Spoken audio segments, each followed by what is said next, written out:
Hello বন্ধুরা, আজকের ভিডিওতে আমরা কথা বলবো একটা রহস্যময় গোপন সমাজ নিয়ে, ইলুমিনাতি। তোমরা নিশ্চয়ই শুনেছ যে ইলুমিনাতি বিশ্ব নিয়ন্ত্রণ করে, সেলিব্রিটিদের মাধ্যমে গোপন সংকেত দেয়, এমনকি ফ্রেঞ্চ বিপ্লবের পেছনেও তাদের হাত ছিল। কিন্তু সত্যিটা কি? আজ আমরা ডুব দেব ইলুমিনাতির ইতিহাসে গভীর তথ্য নিয়ে। যদি ভিডিও ভালো লাগে, লাইক করো, সাবস্ক্রাইব করো এবং কমেন্টে তোমার মতামত জানাও। চলো শুরু করি। ইলুমিনাতির উৎপত্তি এবং প্রতিষ্ঠাতা। ইলুমিনাতি শব্দটি ল্যাটিন থেকে এসেছে, যার অর্থ আলোকিত বা জ্ঞানী। ঐতিহাসিকভাবে এটা একটা সত্যিকারের গোপন সমাজ ছিল, যা 1776 সালের 1 মে প্রতিষ্ঠিত হয় বাভারিয়ায়, যা এখন জার্মানির অংশ। প্রতিষ্ঠাতা ছিলেন অ্যাডাম ওয়াইশাউট, একজন 28 বছর বয়সী ক্যানন ল অধ্যাপক এবং সাবেক জেসুইট পুরোহিত।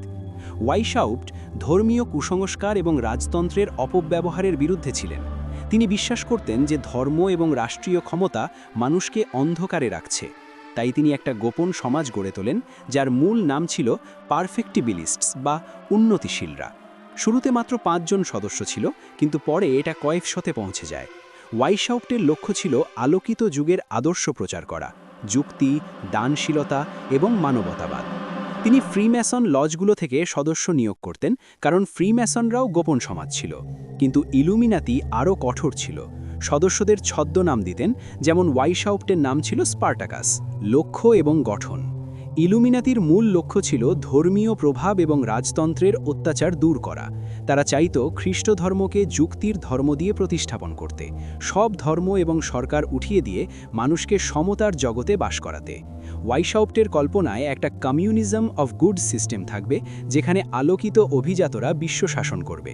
সমাজের গঠন ছিল 3টি প্রধান শ্রেণীতে বিভক্ত: নভিস, মিনারভাল এবং ইলুমিনাটাস মেজর। তারা সাইফার বা গোপন কোড ব্যবহার করে যোগাযোগ করত।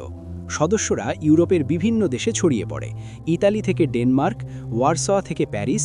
উল্লেখযোগ্য সদস্য ছিলেন ব্যারন অ্যাডলফ ভন নিগ, যিনি সদস্য নিয়োগে সাহায্য করেন, এবং গোয়েথের মতো বিখ্যাত বুদ্ধিজীবী। কিন্তু এটা কখনো হাজার হাজার সদস্যের সমাজ হয়নি, সর্বোচ্চ কয়েকশ। তারা বিপ্লবী ছিল না যুদ্ধ করে, বরং অনুপ্রবেশ করে, সরকার এবং ধর্মীয় প্রতিষ্ঠানে ঢুকে পরিবর্তন আনতে। দমন এবং অবসান। 1784 সালে বাভারিয়ার ইলেক্টর চার্লস থিওডর ক্যাথলিক চার্চের উৎসাহে সব গোপন সমাজ নিষিদ্ধ করে। ইলুমিনাতির নেতারা গ্রেফতার হয় বা নির্বাসিত হয়। ওয়াইশাউট তার চাকরি হারান এবং পালিয়ে যান। 1785 পর ইলুমিনাতির কোনো ঐতিহাসিক প্রমাণ পাওয়া যায় না, এটা সম্পূর্ণভাবে নিশ্চিহ্ন হয়ে যায়। কিন্তু এখানেই শুরু হয় ষড়যন্ত্রের গল্প। বাভারিয়ান সরকার ইলুমিনাতির দলিল জব্দ করে প্রকাশ করে, যা দেখিয়ে দেয় তাদের রাজনৈতিক উচ্চাকাঙ্ক্ষা। এতে অনেকে ভয় পায় যে এরা বিশ্বব্যাপী বিপ্লব ঘটাতে চায়। আধুনিক ষড়যন্ত্র তত্ত্ব। ইলুমিনাতির অবসানের পরপরই ষড়যন্ত্র তত্ত্ব উঠে আসে। 1797-98 সালে স্কটিশ বিজ্ঞানী জন রবিনসন তার বই প্রুফস অফ আ কনস্পিরেসিতে দাবি করেন যে ইলুমিনাতি ফ্রেঞ্চ বিপ্লবের পেছনে ছিল এবং ফ্রিম্যাসনদের মাধ্যমে বিশ্ব নিয়ন্ত্রণ করছে। এই তত্ত্বগুলো বলে যে ইলুমিনাতি আজও গোপনে বেঁচে আছে, বিশ্ব অর্থনীতি, মিডিয়া, সরকার নিয়ন্ত্রণ করে। উদাহরণস্বরূপ, অল সিইং আই বা সর্বদর্শী চোখ প্রতীককে তাদের বলে মনে করা হয়, যা আমেরিকান ডলারে আছে।